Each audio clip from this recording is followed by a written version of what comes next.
Hello दोस्तों, नमस्कार दोस्तों, स्वागत है आप सभी का ऑनलाइन एडा फर्स्ट यूट्यूब चैनल पर। इस वीडियो में हम बात कर रहे हैं कई बड़ी और लेटेस्ट अपडेट के बारे में जो कि संबंधित है शिक्षक भर्ती योग्यता के अंदर बड़े बदलाव के बारे में। जी हाँ दोस्तों, शिक्षक भर्ती योग्यता के अंदर एक बड़ा बदलाव कर दिया गया है, जहां पे अगर बात की जाए यूपी में अब 12वीं पास भी जो शिक्षक है बन सकते हैं। और शिक्षक बनने की जब बात की जा रही हो तो इसका मतलब ये बिल्कुल भी नहीं है कि संविदा शिक्षक, इसका मतलब है सरकारी शिक्षक को लेकर। जी हाँ दोस्तों, जैसे कि आपके गवर्नमेंट टीचर होते हैं, ऐसे ही आप सभी को गवर्नमेंट टीचर बनाने के बारे में बात की जा रही है। और ये जो बात की गई है वो 12वीं पास, जिसको हम आम भाषा के अंदर इंटर के नाम से भी जानते हैं, इंटरमीडिएट आपने सुना ही होगा। अब इसको लेकर एक बड़ी और लेटेस्ट जानकारी सामने निकल कर आ रही है, जिसके आधार पर इंटरमीडिएट करने वाले जो छात्र हैं वो भी यहाँ पे शिक्षक बन सकते हैं। और इससे निश्चित तौर पे बीएड को भी झटका है और बीटीसी को भी झटका है। क्यों, डिटेल में बात करेंगे। चैनल को सब्सक्राइब करके बेल आइकन को दबा लें और वीडियो को लाइक कर दें, जिससे कि आपको रियल ऑथेंटिक जानकारी ऑनलाइन अड्डा फॉर स्टडी यूट्यूब चैनल के माध्यम से मिलती रहे। अब इस मामले को लेकर सरकार ने भी अपना बयान दिया है। सरकार इस मामले को लेकर क्या कहती है उस पर थोड़ी सी बात कर लेंगे, लेकिन पहले हम इस मामले पे बात कर लेते हैं शिक्षक भर्ती की योग्यता के बारे में। आप जानते हैं कि जो शिक्षक भर्ती की योग्यता देखने के लिए मिलती है, वैसे तो एनसीटीई के माध्यम से बनाई जाती है, क्योंकि एनसीटीई एक रूल मेकिंग अथॉरिटी है जिसके माध्यम से किसी भी नियम को बनाया जाता है। और कई बार उन्होंने ऐसे नियम भी बना दिए हैं जो निश्चित तौर पे विवाद का विषय बने हैं। आपने देखा बीएड करने वाले अभ्यर्थियों को लेकर क्या हुआ कि जो बीएड करने वाले अभ्यर्थी प्राथमिक में शिक्षक बनने के लिए एलिजिबल होते थे, उनको कहीं ना कहीं एनसीटीई ने गलत तरीके से वैलिड किया। उसका खामियाजा आज करोड़ों बीएड करने वाले अभ्यर्थियों को भुगतना पड़ा। NIOS डीएलएड करने वाले अभ्यर्थियों की बात की जाए तो उनसे भी कहीं ना कहीं ये मामला छुपा नहीं है, क्योंकि उनके साथ भी एनसीटीई के माध्यम से कुछ ऐसा किया गया जिसके चलते NIOS डीएलएड करने वाले अभ्यर्थी बर्बाद हो गए। क्योंकि सुप्रीम कोर्ट ने ये माना कि जो NIOS से डीएलएड का मामला था वो सिर्फ उनके लिए था कि जो शिक्षक बन चुके हैं और नौकरी पा चुके हैं, सिर्फ उनको ही NIOS से डीएलएड कराना था। अब यहाँ पे सुप्रीम कोर्ट ने उनको भी बाहर कर दिया। तो फिलहाल में जो बीएड और NIOS डीएलएड है वो सुप्रीम कोर्ट ऑफ इंडिया के आदेश के आधार पे बाहर हैं, ठीक है। लेकिन अगर बात की जाए योग्यताओं के बारे में, तो शिक्षक बनने की जो प्राइमरी के अंदर योग्यता होती है या प्री प्राइमरी की योग्यता होती है, वो आप जानते हैं। प्री प्राइमरी में अशिक्षक बनने की योग्यता है अगर आपने NTT का रखा है, जो कि नर्सरी टीचर ट्रेनिंग कोर्स होता है, ठीक है। अगर आपने वो कर रखा है तो आप आवेदन कर सकते हैं। अगर आपने नर्सरी वाला बीएड कर रखा है तो भी आप आवेदन कर सकते हैं। प्राइमरी की जो योग्यता होती है उसमें पहले बीएड होता था, NIOS डीएलएड भी होता था, लेकिन अब वो नहीं है। तो यहाँ पे जो बीटीसी और डीएलएड करने वाले अभ्यर्थी हैं वो आवेदन कर सकते हैं। साथ में कुछ BLED करने वाले अभ्यर्थी भी आवेदन कर सकते हैं। तो ये तो वर्तमान में प्राइमरी की योग्यता है। 6 to 8 में जो योग्यता देखने के लिए मिलती है, वहाँ पे डीएलएड के साथ में आपका बीटीसी भी आ जाता है और प्लस आपका जो बीएड करने वाले अभ्यर्थी वो तो वैलिड है ही है। टीजीटी बीजीटी की योग्यता आप जानते, बताने की आवश्यकता नहीं है। लेकिन अब यहाँ पे एक बड़ा बदलाव कर दिया गया है शिक्षक बनने के लिए। 12वीं पास को भी शिक्षक बनाने के लिए यहाँ पे जो आदेश है वो जारी किया गया है। और जो आदेश जारी हुआ है, पहले मैं आपको वो दिखाता हूँ, फिर बात करते हैं सरकार के बयान को लेकर। ये अगर बात की जाए, आज ही का न्यूज़पेपर आपको देखने के लिए मिलेगा। अगर हम बात करें इलाहाबाद हाई कोर्ट के फैसले को लेकर, इलाहाबाद हाई कोर्ट के दाखिले के अनुसार अगर बात की जाए तो हाई कोर्ट ने दाखिले के लिए स्नातक की जो शर्त है वो हटा दी है।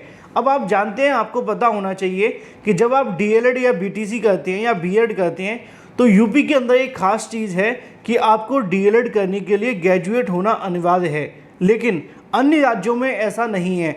अगर बात की जाए बिहार के अंदर तो वहाँ पे ऐसा बिल्कुल भी नहीं है, क्योंकि वहाँ पे डीएलएड होने की जो ग्रेजुएट होने की अनिवार्यता है वो लागू नहीं है। शायद एमपी के अंदर भी ऐसा ही है, वहाँ पे भी ऐसा है।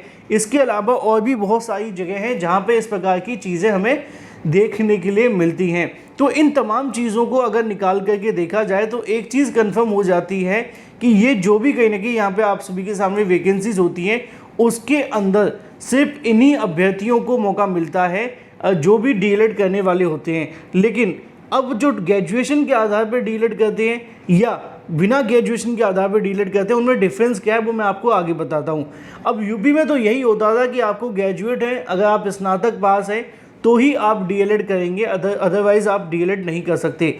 लिखा हुआ है इलाहाबाद हाईकोर्ट ने जिला शिक्षा एवं प्रशिक्षण संस्थान की ओर से संचालित डीएलएड 2 वर्षीय जो प्रशिक्षण पाठ्यक्रम में प्रवेश की अर्हता इंटरमीडिएट से बढ़ाकर स्नातक करने की राज्य सरकार के आदेश को रद्द कर दिया है। कोर्ट ने इस संबंध में जारी किए गए 9 सितंबर 2024 के शासनादेश के उस अंश को रद्द कर दिया है जिसमें 2 वर्षीय पाठ्यक्रम में प्रवेश की अर्हता को बढ़ाकर इंटरमीडिएट में स्नातक कर दिया गया था।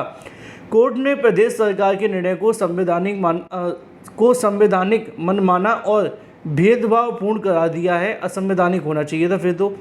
यशांक खंडेलवाल और 9 अन्य की याचिका पर सुनवाई करते हुए न्यायमूर्ति मनीष कुमार और राज्य सरकार के निर्देश दिया है कि प्रवेश के लिए 12 दिसंबर तक चलेगी, तो ऐसे में प्रवेश प्रक्रिया में सभी यात्रियों को प्रवेश में भाग लेने की अनुमति दी जाए।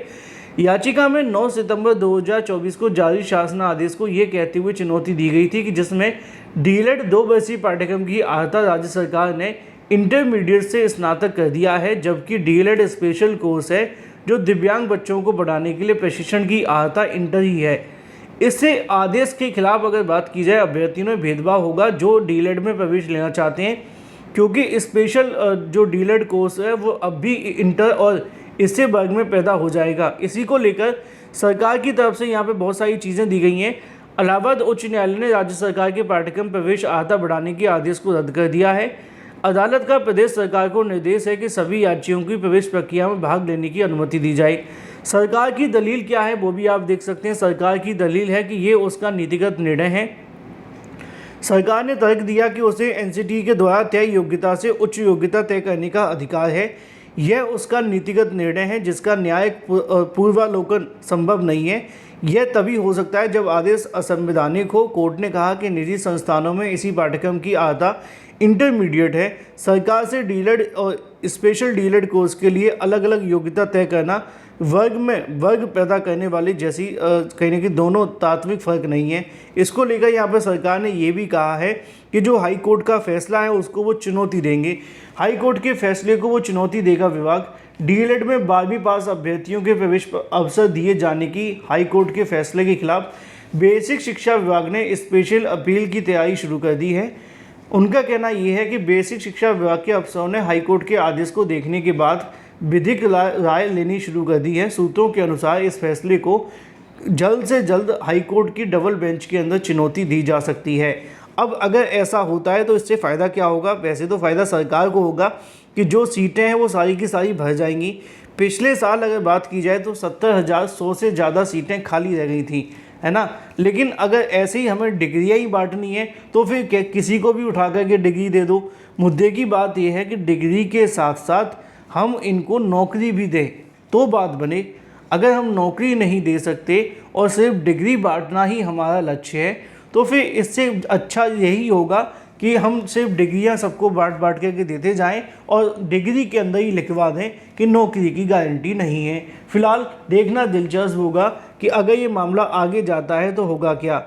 यहाँ पे आप सभी को देखने के लिए मिल जाएगा कि हाई कोर्ट के आदेश के आधार पर डीएलएड प्रवेश की न्यूनतम अर्हता इंटर पास होती है तो सभी सीटें भरने की उम्मीद बढ़ जाएगी। 6 साल से कोई नई शिक्षक भर्ती न आने के कारण डीएलएड पाठ्यक्रम के प्रति रुझान कम हुआ है। यही कारण है कि पिछले साल बीएड अभ्यर्थियों को प्राथमिक शिक्षक भर्ती में अनर्ह यानी कि एलिजिबल नहीं माना गया और सुप्रीम कोर्ट के आदेश के बावजूद उत्तर प्रदेश में डीएलएड की 70,000 से ज़्यादा जो सीटें वो खाली रह गई थी, जबकि डीएलएड पाठ्यक्रम चला रहे कॉलेज प्रबंधकों की सीटें फुल होने की उम्मीद थी। पिछले साल अगर बात की जाए 67 जिला शिक्षा प्रशिक्षण संस्थानों में तकरीबन 10,600 2,974 निजी कॉलेजों के 2,22,750 सीटें मिलाकर 2,33,350 सीटों पर प्रवेश के लिए 3,36,187 अभ्यर्थियों ने आवेदन किया था। इसमें से 1,63,250 अभ्यर्थियों ने ही प्रवेश लिया। यही कारण है कि इस साल दूसरे राज्य के अभ्यर्थियों को भी डीएलएड के लिए मौका दिया गया। आपको पता होना चाहिए सरकार के माध्यम से जो अन्य राज्य के अभ्यर्थी हैं उनको भी डीएलएड में आवेदन करने का मौका दिया गया है, जिससे कि अगर वो आवेदन करें तो जो सीटों की संख्या है वो भर जाए। अब देखना दिलचस्प होगा आगे होता है क्या। फिलहाल ये थी कुछ बड़ी और latest update. Thank you for watching this video.